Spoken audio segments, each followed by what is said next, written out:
Բարև ձեզ։ Մենք ուղիղ միացմամբ մեդիա կենտրոնում ենք եւ պատրաստվում ենք քննարկել մի հրատապ խնդիր, որը կարող է որոշիչ դառնալ, նման քննարկումները կարող են որոշիչ դառնալ, քանի որ քննարկում է մի հարց, որը անդրադառնում է Հայաստանի Հանրապետության յուրաքանչյուր քաղաքացու գրպանին։ Հունիսի 20-ից Երևանի քաղաքի տրանսպորտի գինը բարձրացել է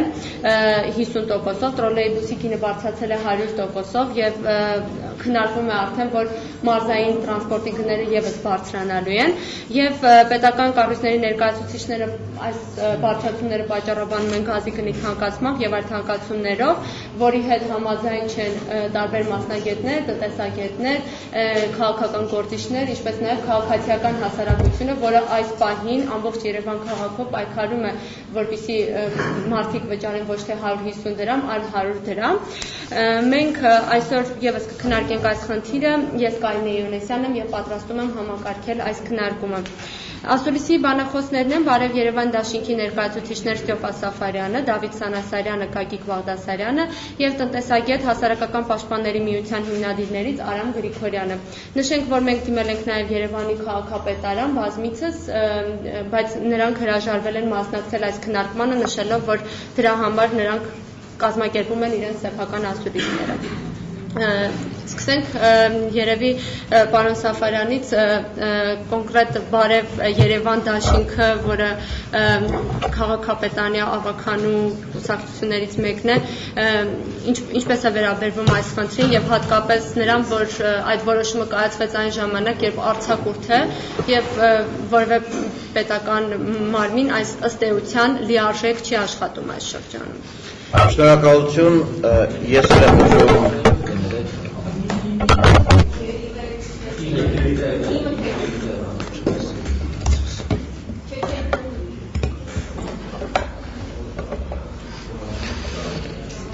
Հավանաբար լրագրողները եւ հանրությունը տեղյակ են, որ Բարև Երևանը չափազանց օպերատիվ արձագանքեց իր անհամաձայնությունը հայտնելով հասարակական տրանսպորտի ուղևորցի թանկացման դեմ։ Մենք նախնական հայտարարություն ենք արել, իհարկե տվյալ պահին գիտակցում էինք, որ խնդիրը բավարար չափով ոչ թե ուսումնասիրված չէ, այլ պատկան մարմինների կողմից տրամադրված չեն բավարար ապացույցներ, հիմնավորումներ, թե ինչու պետք է հասարակական տրանսպորտի ուղևորցը թանկանա։ Եվ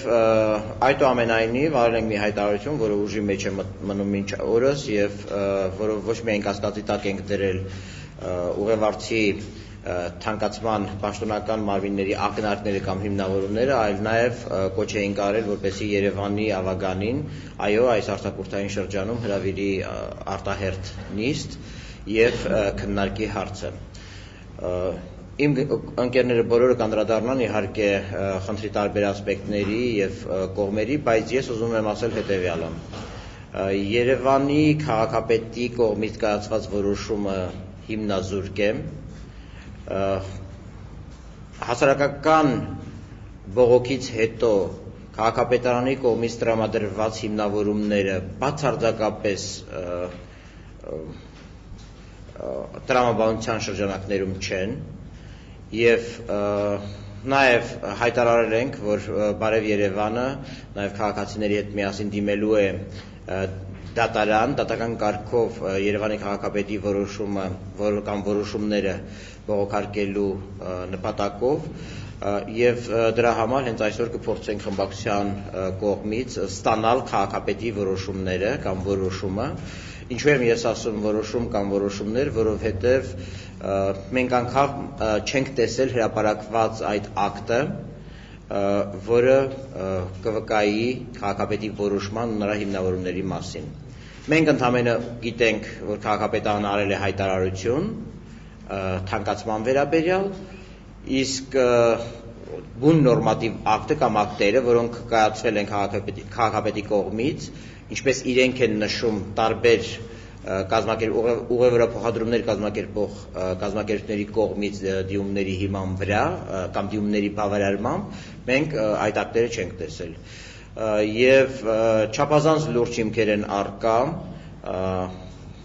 դատական կարգով այս որոշումը վիճարկելու համար, որովհետև նախ առաջին հերթին ակնհայտ է, որ քաղաքապետարանը իր հիմնավորումներում բացառապես ելնում է ուղևորափոխադրումներ իրականացնողների շահերից։ Նրանք խոսում եմ, որ կամ նրանք փորձում են փաստարկել, թե ուղևորափոխադրումներ իրականացնող կազմակերպությունները այլևս չեն կարող այս ուրեմն ուղևորցի պայմաններում աշխատել։ Հարց է ծագում նման դեպքերում ժողովրդի կողմից ձևավորված տեղական ինքնակառավարման մարմինը կամ դրա ղեկավարը կամ առնվազն պիտի ցտեսություն ասեն այդ գծատերերին, հայտարարելով նոր մրցույթներ եւ ապահովելով հասարակական տրանսպորտի կազմակերպում այնպիսի կազմակերպությունների կողմից, ովքեր իզորու կլինեն այս ուղևորցի պայմաններում դա անել, կամ առնվազն մենք պիտի բոլորս հասկանանք, որ Երևանի քաղաքապետը ունի շահերի լուրջ բախում, իսկ դրա համար ինքներդ եք հասկանում կան լուրջ պատճառներ, որովհետև ոչ միայն քաղաքապետը անձամբ, նրա ընտանիքը, այլ նաև նրա կուսակցական ընկերները հանդիսանում են ուրեմն ուղևորափոխադրում իրականացնող կազմակերպություններ կամ ունեն եւ նրանք են կազմակերպում հասարակական տրանսպորտը, նրանցից շատերը, հետեւաբար Երևանի քաղաքապետը բացառապես թուրք է տալիս իր ընտանեկան եւ ուրեմն կուսակցական ընկերների բիզնես շահերին։ Այն, ինչը բացարձակապես չի մտնում ժողովրդի կողմից ընտրված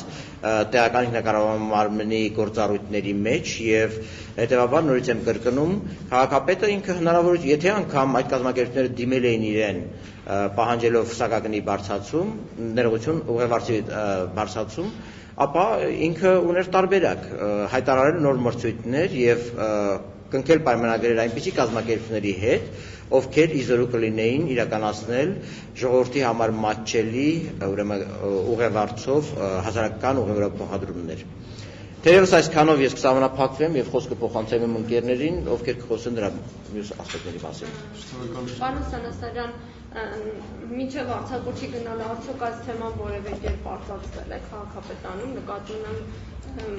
մտավախություններ արդեն արտային, որ հենց ամռանը ցանկացումներ կլինեն։ Նախ ասեմ, որ քաղաքապետարանը իր քաղաքապետի գլխավորությամբ շարունակում են բռի որոշումների ինստիտուտը։ Նրանք չեն ուզում հասկանալ, որ գործ ունեն քաղաքացիների հետ, նրանք տեխնիկաների հետ չեն աշխատում, կենդանիների հետ չեն աշխատում եւ գործ ունեն քաղաքացիների հետ եւ ցանկացած որոշում կայացնելուց պետք է հաշվի առնեն քաղաքացու շահը, պետք է հաշվի առնեն այն հանգամանքը, որ ցանկացած որոշում կայացնելուց առաջ պետք է ինչ-որ չափով քննարկեն քաղաքացիների հետ, հա, չեմ կարող ասել, որ ամեն քաղաքացու կարծիքը կլսեն, այդ պարագայում պետք է հանրաքվե անցկացնել, որի մենք կողմնակիցն ենք, բայց բոլորս հասկանում ենք, որ նման բան չի լինելու։ Երկրորդ հերթին ես ուզում եմ հիշեցնել, որ դեռևս մարտի 28-ին լրագրողների կողմից բարձրացված այն հարցը, որ խոսակցություն կա, որ քաղաքային տրանսպորտը հանգանալու է քաղաքապետ, այն ժամանակվա քաղաքապետ Տարոն Մարգարյանը ասաց, որ դա սուտ է եւ առաջիկայում որից է նման հարց ոչ քննարկվելու է, ոչ էլ գինը բարձրանալու է։ Իհարկե սա առաջի դեպքը չի, որ մենք տեսնում ենք տարբերությունը պետական պաշտոնյաների խոսքի եւ գործի մեջ, հայ, եւ իրարացների մեջ, բայց սա շատ այս հարցի հետ կապված շատ հստակ օրինակ է եւ կարծում ենք, որ այս հարցը պետք է տեսեք, հարցը բարձրացվեց, որ քաղաքապետը մարտի 28-ին նշել է, որ տրանսպորտը չի թանգանում, իր YouTube-ի իր էջից միանգամից հանեցին։ Այս նմանատիպ գործելավոճով ներկա քաղաքային իշխանությունը որևիցե տեղ չի եթալու, քան հանդիպելու է քաղաքացիական մեծ հակահարվածի։ Ես ուզում եմ ձեզ տեղեկացնեմ, որ պարոն Սաֆարյանը նշեց, որ Բարև Երևանը հայտարարությամբ հանդես էր եկել, ներկայացրել էր իր դիրքորոշումը խնդրի վերաբերյալ։ Ես ուզում եմ ձեզ տեղեկացնել, որ Բարգավաճ Հայաստան խմբակցությունը, Ավականու Բարգավաճ Հայաստան խմբակցությունը արձագանքել է, սկզբունքորեն կողմ են, հիմա պատրաստվում են տեսնել, կարող են հավաքել իրենց Ավականու անդամներին, այսինքն քաղաքում են, թե ոչ։ Սպասում ենք դրան, որպեսզի փորձենք արտահերթ նիստ հրավիրել եւ խնդիրը մտցնել ավականու որոշումների դաշտ։ Անկեղծ ասած, ավականու ինստիտուտը մինչև օրս չի կայացել, մենք տեսնում եք, որ դուք ինքներդ եք ականատեսին, որ տարբեր փորձեր ենք անում, որպեսզի կարողանանք այդ միաբևեռ կառույցը կոտրենք եւ հարցը տեղափոխենք ավականու, քանի որ մեր քաղաքացիները ոչ թե քաղաքապետ են ընտրել, այլ ընտրել են ավականի, բայց այս պարագայում բազմաթիվ հարցեր ավականին ուղղակի չի անդրադառնում, այլ մենք բոլորս գիտենք, որ կոնկրետ աճուրդների հարցով իր լիազորությունները տվել է քաղաքապետին, որը ուղղակի абսուրդ ենք համարում ու որի հարցով առաջիկայում խոսելու ենք։ Ասեմ, որ նաև մենք աջակցում ենք եւ աջակցելու ենք քաղաքացիական այս ընդվզմանը, այս ըմբոստությանը եւ ինքներս մեր օրինակով ձեր օգնությամբ, եթե ես ուղղակի հարգելի լրագրողներ, ես կոչ եմ անում, եթե ցանկանում եք, միասին կարող ենք մտնել հերթով երթուղայինները եւ խոսել վարորդների եւ քաղաքացիների հետ։ Մենք անում ենք առանց ձեզ, բայց կարող ենք, որպեսզի խնդիրը ավելի բարձրանա, որպեսզի բոլորը մի քիչ որոշակի պաշտոնական տեսք ստանա, որոշակի լրջություն ստանա, մենք կարող ենք անել դա ձեզ հետ։ Պարոն Բաղդասարյան, դուք պայքարելու տարբերակներ եք առաջարկում։ Պայքարելու տարբերակները շատ են, այն դեպքում, երբ որ մենք անցած շաբաթվա ընթացքում այս process-ը սկսվեց, թանկացումների լուրը մենք իմացանք, որը շատ անակնկալ եղավ մեզ համար, այն դեպքում Բարև Երևան խմբակցության համար եւ ամբողջ երևանցիների համար, հանդիպումներ ենք ունեցել այդ ուղղորափոխադրումներ իրականացնող ձեռնարկատերերի հետ եւ անկեղծ ասած այդ առաջարկները նրանց կողմից էլ կան բավականին լուրջ, որ առաջարկում են որոշակի հարկային բեռի թեթևացում իրենց գործունեության համար, վառելիքի գնի որոշակի սուբսիդավորում, որ նույնպես կբերեր այն իրավիճակին, որ 50%-ով թանկացումը մոտավորապես կարելի է գոնե մի քիչ մեղմել եւ ոչ թե այս աստիճան թանկացնել եւ քննարկումներ ենք պատրաստում անցկացնել ավականու շրջանակներում, քանի որ ես նաեւ հանդիսանում եմ ավականու քաղաքաշինության օգտագործման եւ տրանսպորտի հանձնաժողովի անդամ, նաեւ մեր հանձնաժողովում այդ քննարկումները փորձենք իրականացնենք եւ հասկանանք ինչ հավելյալ մեխանիզմներ եւ հնարավորություններ մենք կարող ենք գործադրել, որպեսզի այս թանկացումները տեղի չունենան, քանի որ բառից բուն իմաստով Երևան քաղաքում հասարակական տրանսպորտից օգտվողները հենց հանդիսանում են այն խոցելի խավի անդամներ, այն խավը, որը որ իսկապես այսօրվա դրությամբ լուրջ օգնության եւ աջակցության կարիք ունի։ Եվ այս իրավիճակում, սոցիալական այս լարված իրավիճակում վերցնել եւ թանկացնել տրանսպորտի գինը 50%-ով ամենայն դեպս գոնե մեր համար եւ բազմաթիվ երևանցիների համար անընդունելի եւ անհասկանալի։ Եվ ինչպես իմ գործընկերը նշեց Դավիթը, որ ամիսներ առաջ, երբ որ քաղաքապետը հայտարարեց պաշտոնապես, որ այդ թանկացումներ տրանսպորտի ոլորտում տեղի չեն ունենալու եւ հնարավոր չէ թանկացնել, քանի որ ոչ մի հանգամանքներ չունեն օբյեկտիվ թանկացնելու համար, մենք այսօր նաեւ պատասխան ենք պահանջում պատճառները, ինչ եղավ այս մի քանի օրվա ընթացքում, որ քաղաքապետարանը եւ քաղաքապետը որոշեցին իսկապես սակագինը թանկացնել։ Այդ զրույցների ընթացքում եւ քննարկումների այդ ձեռնարկատերերը, ովքեր որ Երևանում ուղղափոխադրում են իրականացնում, նաեւ նրանց կողմից առաջարկները մեզ հանգեցնում են այն մտքին, որ իսկապես կան բազմաթիվ մեխանիզմներ եւ հնարավորություններ, որ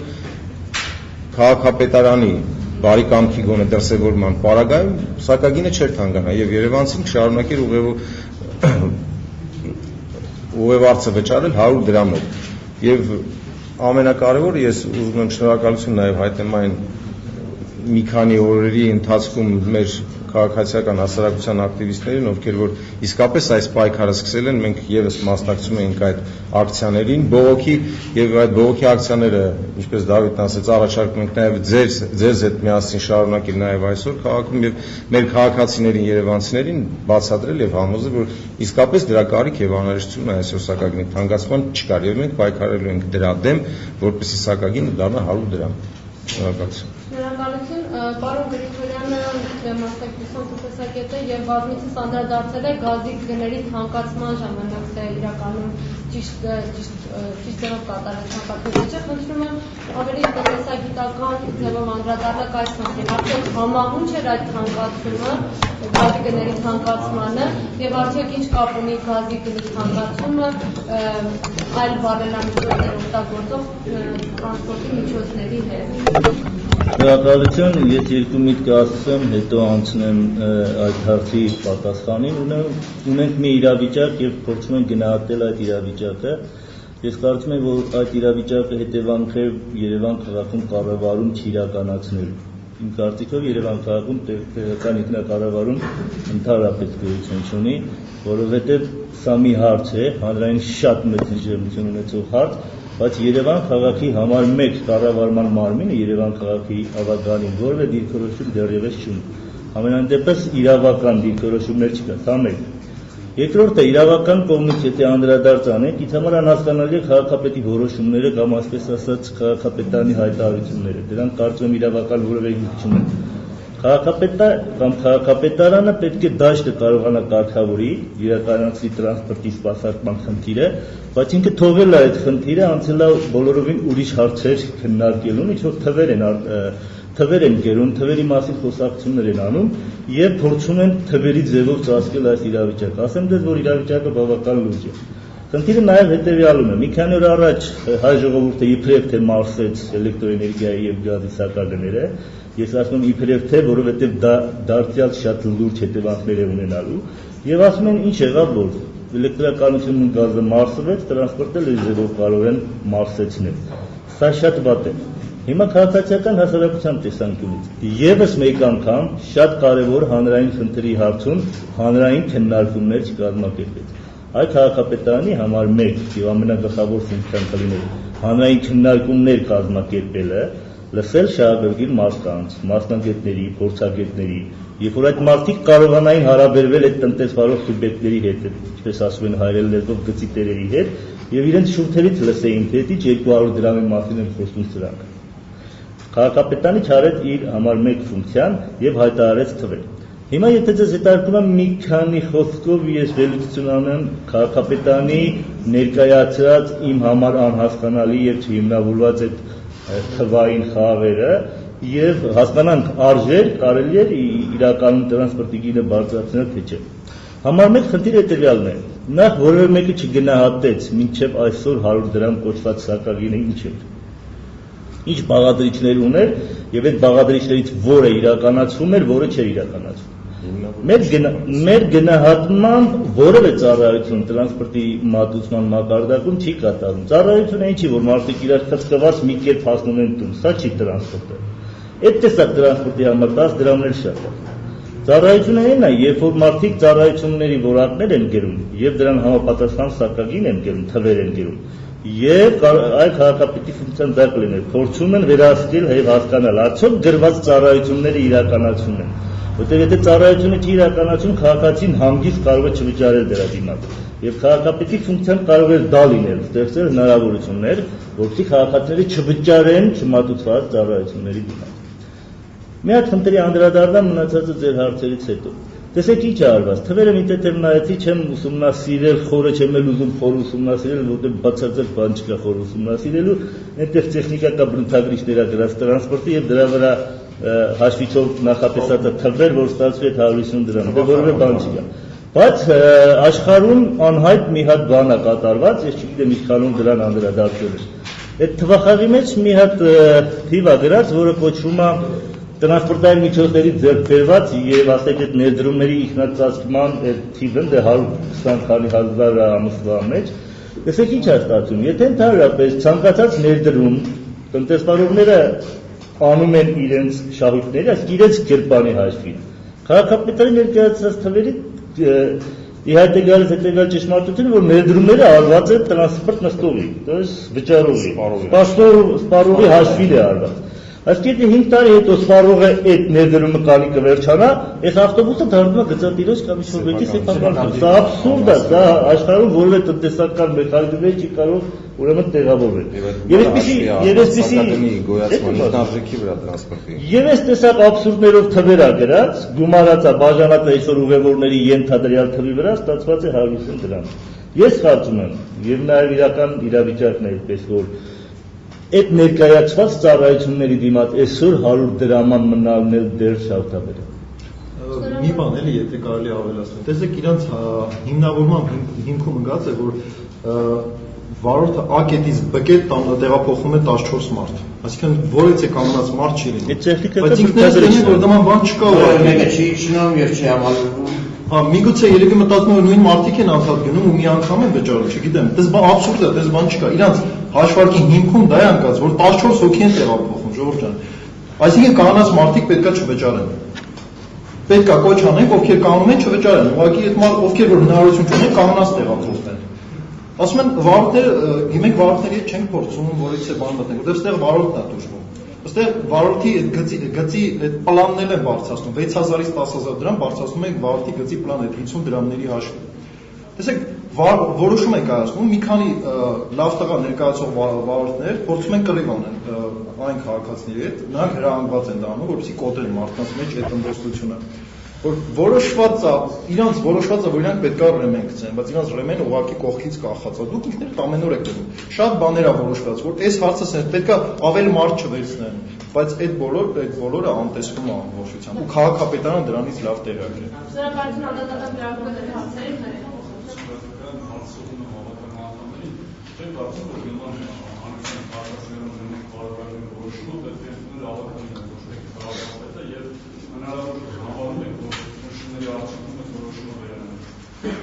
Հնարավոր համարում եմ, որ ճնշումների արդյունքում որոշումը վերանա։ Ինչ վերաբերվում է ավականու լիազորություններին տրանսպորտի ոլորտում, ապա դրանք ցավոք սրտի չափազանց անհստակ են։ Մի կողմից իհարկե ավականին ունի լիազորություն քննարկելու եւ նաեւ վիճարկելու ուրեմն տեղական ինքնակառավարման մարմնի տվյալ պարագայում Երևանի քաղաքապետի ցանկացած որոշում։ Սա ավականու հստակ իրավունք է։ Եվ այս կապակցությամբ իհարկե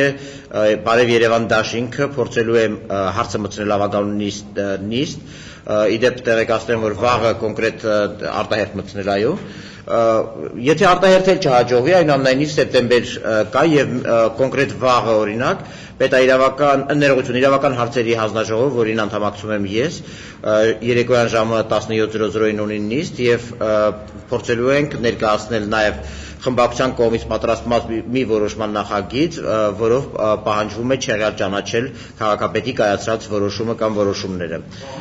Վաղը մենք ունենք հերթական նիստ հանձնաժողովի, իրավական հարցերի հանձնաժողովի նիստ, իսկ իրավական հարցերի հանձնաժողովի լիազորությունների դաշտում է գտնվում քաղաքապետի որոշումների օրինականության ուսումնասիրությունը։ Այսինքն իմ հանձնաժողովը կոնկրետ պատասխանատու է քաղաքապետի որոշումների օրինականության ստուգման եւ կարծիք հայտնելու ուրեմն առումով։ Եվ ինչպես նշվեց մեր ընկերոջ կողմից եւ ոչ միայն իր, այլ նաեւ բազմաթիվ հաշվարկներ արդեն իսկ հրապարակում են, որ անգամ այսօրվա 100 դրամի պայմաններում քաղաքային տրանսպորտը, հասարակական ուղևորափոխադրումներ իրականացնող կազմակերպությունները աշխատում են շահույթով։ Կան տարբեր հաշվարկներ, եթե օրինակ լավ կառավարման դեպքում ինչպիսին կլիներ սակագինը, ուրեմն իրազեկ եւ պաշտպանված սպառող կազմակերպության կողմից հնչեցվել է 71 թիվը, վատ կառավարման դեպքում 91, հնչել են ամենատարբեր հաշվարկները, բոլոր մասնագետները միանշանակ պնդում են, որ քաղաքապետի որոշումը եւ բերած հիմնավորումները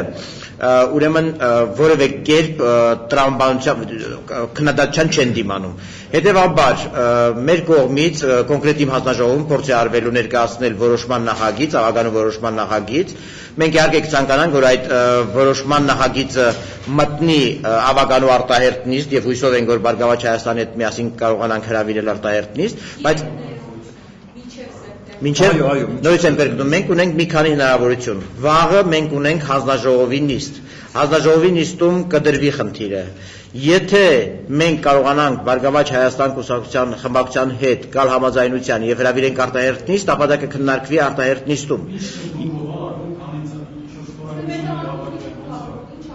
Մեծամասնությամբ չէ, որ հրավիրվում է ուրեմն արտահերթ նիստը։ Մենք հույսով ենք, որ ավականու մյուս անդամները նույնպես գիտեք, այնուամենայնիվ ուզում ենք հավատալ, որ հարցը տալիս եք սպասեք պատասխանի, հետո մյուս հարցը։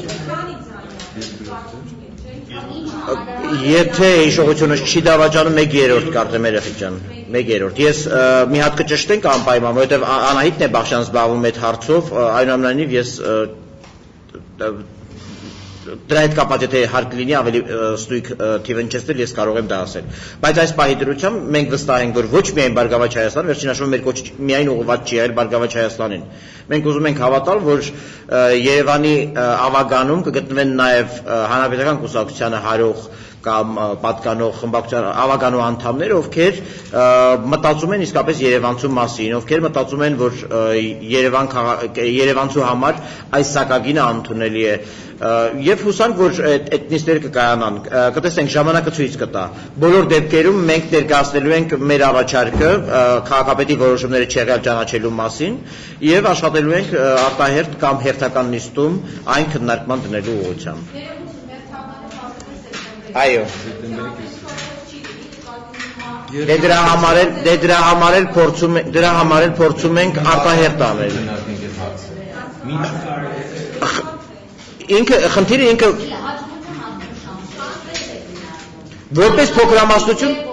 որպես փոքրամասնություն իհարկե կարող ենք ասել, որ շանսերը քիչ են, բայց եթե հասարակական ճնշում լինի, եթե ուրեմն լրատվական, հասարակական բոլոր շրջանակները ուղղակի այս խնդիրը պահեն հնչեղության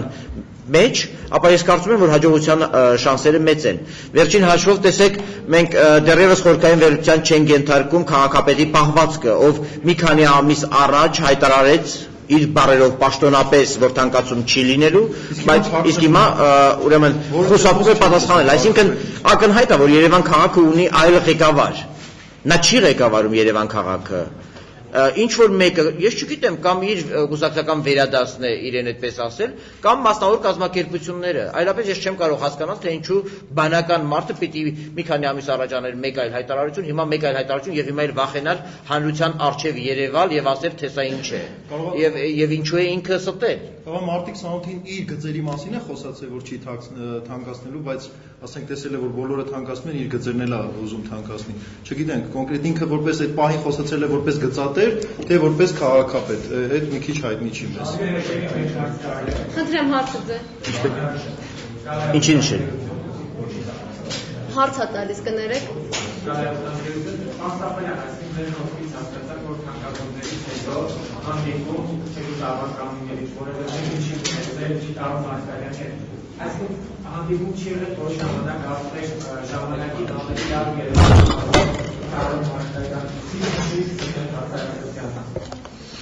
Չի եղել հանդիպում եւ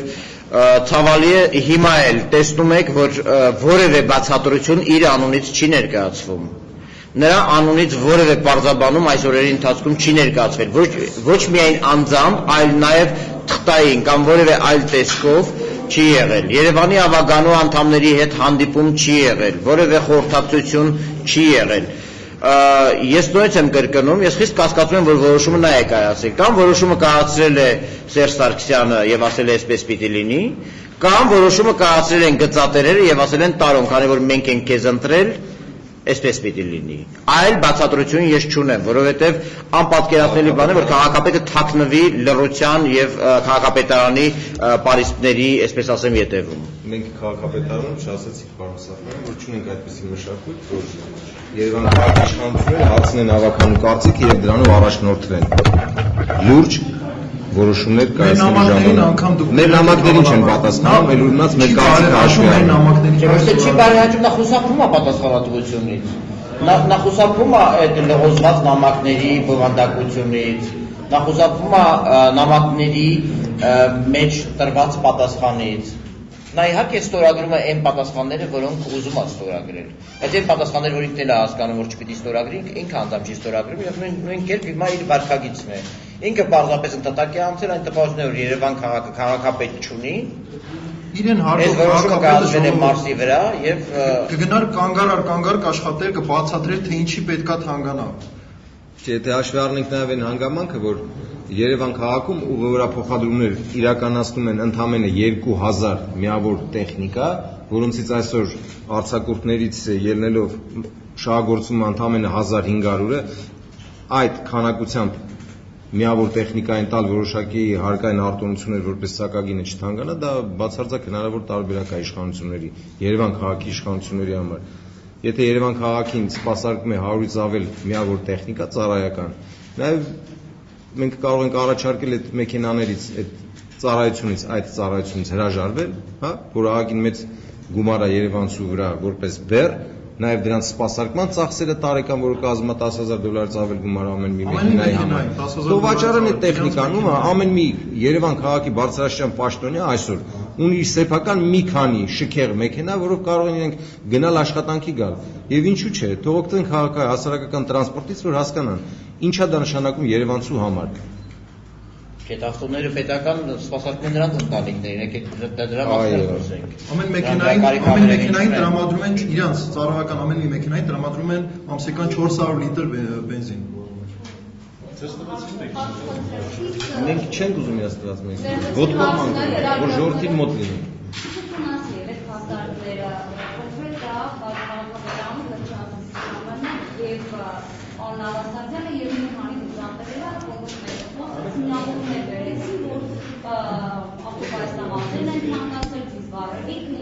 Գազն էլ 220 արժեք։ Չէ, իրենց հաշվարկների մեջ մտել է գազը 220 դրամով։ Իրենց հաշվարկների մեջ դա է։ Այո, հիմնականում գազի հետ չէ։ Դուք ուսումնասիրել եք այդ իրանց վերած հաշվարկները, հա, որի թվեր են ասում, որտեղ իրականությանը որքանով են համապատասխանում։ Ուսումնասիրել ենք եւ կներեք, ես կարճ ասեմ, ըստ հավաստի մեր մասնագետների տված ինֆորմացիայի, բարձ բուն իմաստով սակագները ինքնարժեքը մատուցված ծառայության դիմաց կազմում է 70-ից ամենավատագույն դեպքում 90 դրամ։ Թանկացումները հաշվի առած։ Ամեն ինչ հաշվի առած։ Ներկայիս գների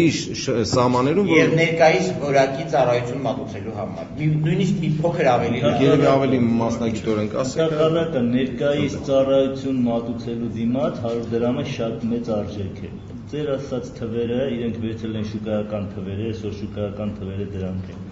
Ամբողջ մանիպուլյացիան մի երկու բանի վրա է։ Մի հատ ուղևորած փոխադրողների քանակի, ուղևորների քանակի վրա է, որ իրանք վերցնում են գործարանային թիվը, ասենք գազելա ինչ է, տեղափոխվում 14 մարդ, ասում են միծայից 14 վերջ։ Բայց այդ գազելը միծայից 28 եւ ավելի մարդիկ է։ 35-40։ Քաղաքապետարանի ֆունկցիան որպես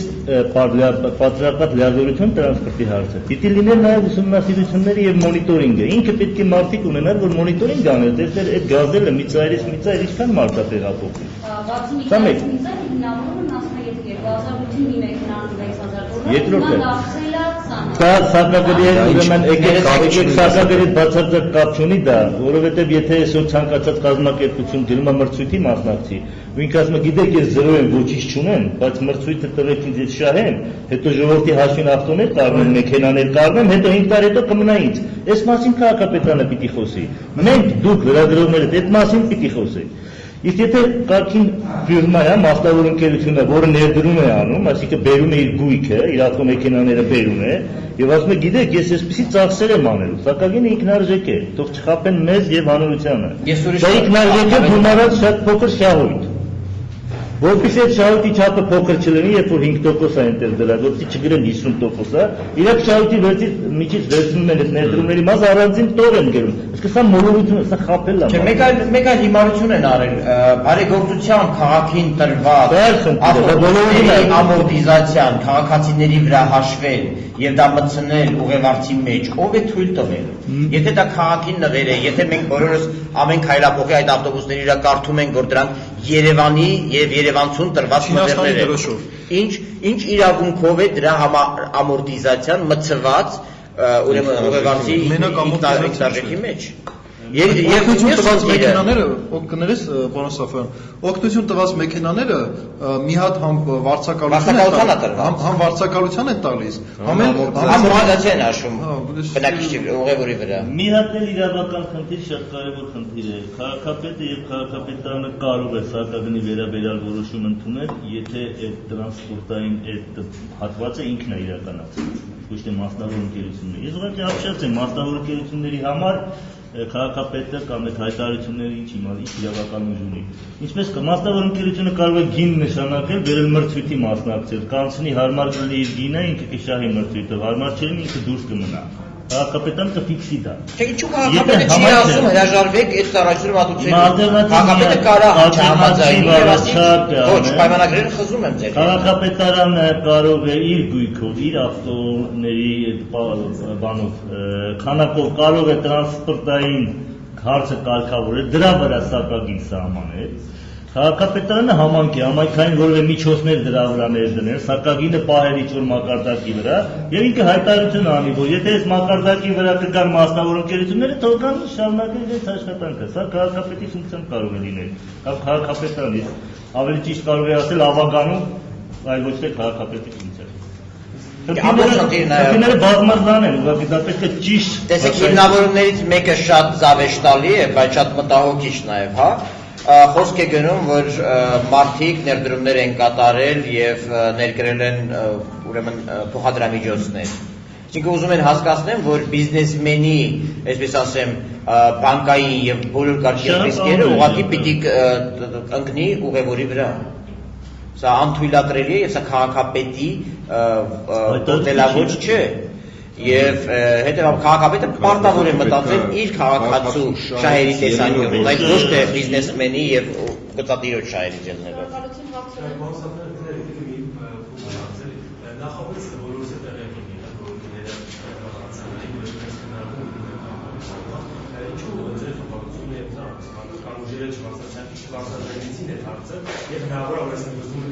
Ասեմ ձեզ, մարտի 28-ի հայտարարությունից հետո, մայիս ամսին, հրաշալի հիշում եմ,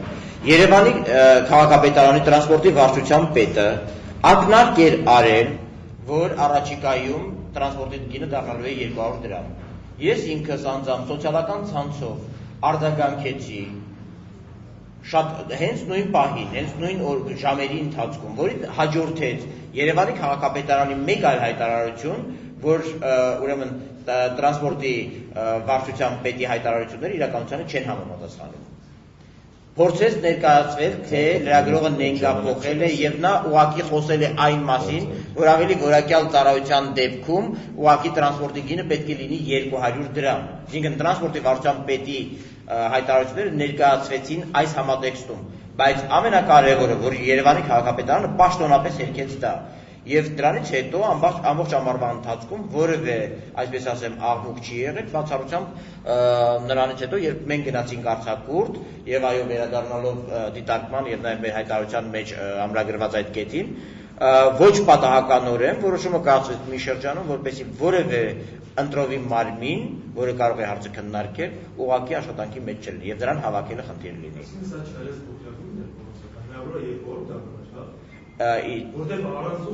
Ոչ, ինձ թվում է այն ժամանակ դեռևս մայիսին, երբ որ տրանսպորտի վարչության պետը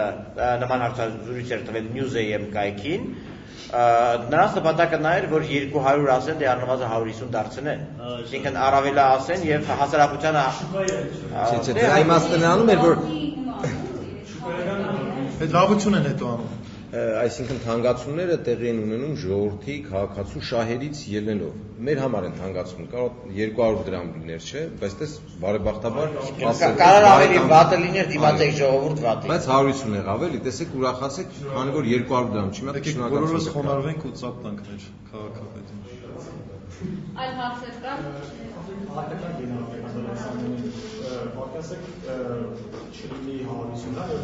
հասարակական ճնշումամիջոցով կամ քաղաքական, վերադառնալ 100 դրամի գործական զորական աճակը ինչ-որ բան չի փոխվում, այսինքն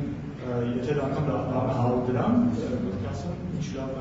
չասնի, կեցին իշխանությունները թե ինչ Գիտեք, ինչի հետաքրքրում ինչ կասեն, ինձ կարևորը որպեսզի Երևանցու բյուջեի համար մաչելի լինի։ Առանց այն էլ իսկապես ես ինքս անձամբ բազմաթիվ ընտանիքներ գիտեմ, որոնց համար իսկապես ընտանեկան բյուջեն չափազանց հաշվարկված է։ Երեխային օրական այսքան դրամ, 100 դրամ միջև ինստիտուտ, 100 դրամ միջև գալը, ինչ որ մի գումար ուրեմն ընդմիջման համար, այսինքն մարդիկ մի կերպ տեղավորվում են, եւ որ դուք ասում եք ոչ մի բան չի փոխվի, եթե անգամ մնա 100 դրամ, բայց համաձայն չեմ, որ գոնե կարողանանք պահել այս վիճակում։ Տեսեք, մի քանի բան է փոխվում։ Նախ, մարդկանց գիտակցության մեջ փոխվում է, որ իրանք կարողանում են որոշումների վրա ազդել 1, երկրորդ հերթին ես վստահություն ունեմ, որ քաղաքացիական այս ճնշումը վերահսկվելու նաև վերահսկողության որակի հարցում, հա, այսինքն եթե լինելու են քանդված մեքենաներ, որոնք լինելու են այդ ինչպես այո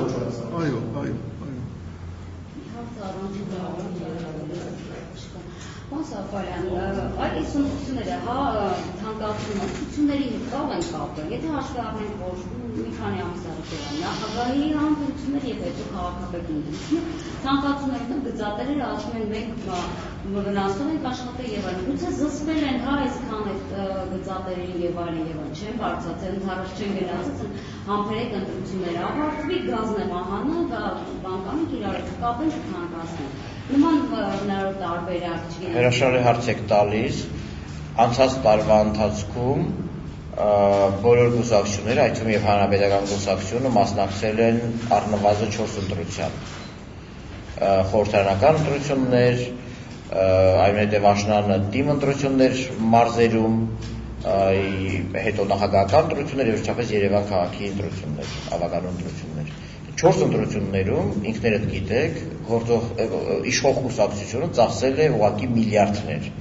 եւ որոնք պետք է ետ բերվեն։ Եվ այդ, այսպես ասեմ, համակուսակցական ներդրումների մեջ իրենց դերն են կատարել բոլորը։ Այն որ բոլոր մարշրուտները դրված եւ ընտրողներ էին տեղափոխում, նրանք իրանց ծախսը պիտի հանեին։ Այդ ամորտիզացիան նրանց վրա պիտի հաշվվեր, որ մաշվածություն է առաջանում, այդ մարդիկ չեն կարող հենց այդպես բանել։ Եվ բնական է, որ այս գումարները պիտի հետ բերվեն։ Մեր հասարակությունը ցավոք սրտի շարունակում է ինչ որ իր հատվածի շրջանակներում մնալ շատ նաիվ, մտածելով, որ ինքը այդ օրը փախցնում է իրենը։ Բայց չի հասկանում, որ խաղի կանոնները այնպիսին են, որ իր փախցրածը նորից ետ են բերելու։ Եվ սա այո, իշխանությունը արդեն բարձրահատույց է լինում կամ կոմպենսացնում է այն մարդկանց ծախսերը, ովքեր իրենց ներդրումներ ունեցել ընտրություններում։ Ներեցեք, եթե խոսք է գնում Երևան քաղաքի տրանսպորտի, հասարակական տրանսպորտի միջոցներով անգամ զինվորներ տեղափոխելու մասին ապրիլի 9-ին Երևան քաղաքի երթևեկությունը ապահովող տրանսպորտային միջոցները տրամադրվել են Պաշտպանության նախարարությանը Տարոն Մարգարյանի կողմից, որպեսզի նրանք ժողովրդի վրա զորք բերեն տեղափոխեն։ Ապրիլի 9-ին կան կադրեր, տեսեք շենքերի ետնամասերում հասարակական տրանսպորտը կանգնած։ Ինչ էիք ուզում։ Ուզում իհարկե նման ձևով ձևավորված իշխանությունը պետք է շատ թանկ արժենար ժողովրդի վրա, եւ այն այդքան թանկ էլ արժենում է։ Շնորհակալություն այլ հարցեր կան։ Շնորհակալություն եմ հայտնում մեր բանախոսներին, հիշեցնեմ, որ մենք մեդիա կենտրոնում ենք եւ քննարկում ենք Երևան քաղաքում տրանսպորտի գների թանկացման հարցը։ Հուսով եմ, որ նման քննարկումները եւ քաղաքացիական ակտիվիստների պայքարը որոշակի լուծում կտա այս խնդրին եւ գների իջեցում կլինի կամ միգուցե նույնքինը կվերականգնվի։ Ամեն դեպքում նշեմ եւս մեկ հետաքրքիր նորություն, որ հանրաճանաչ մարդիկ եւս միանում են այս ակցիաներին, Հայկ Մարությանը, Կարքին Հայկոն, ժամը 1-ից սկսած եւ եւս մեկ մարդիկ հետ, ովքեր մեքենա ունեն, միացել են պայքարին եւ ուղևորցի թանկացման դեմ ակցիային եւ դուրս են գալիս Երևանի փողոցներ եւ անմիջապես տեղափոխում են մարդկանց։ Շնորհակալություն, հաջողություն։